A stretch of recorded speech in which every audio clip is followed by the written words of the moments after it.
Esiet sveicināti Sohām un kārtējā mudru jogas video laidienā. Šoreiz parunāsim par Agni mudru, jeb uguns elementu stiprinošo rokas mudru.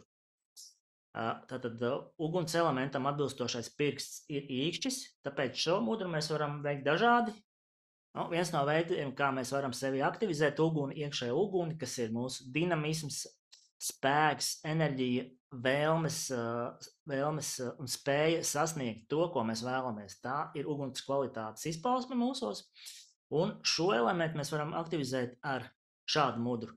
Ja, redzam, pirksts pieskarās īkšķa pamatnē, šādi, redzam, pirksts īkšķa pamatnē, abām rokām vienādi, un ar īkšķu uzspiežam mazliet pa virsu, redzam, pirkstam pārējie pirksti taisni uz priekšu, šādā veidā, šāda mudra.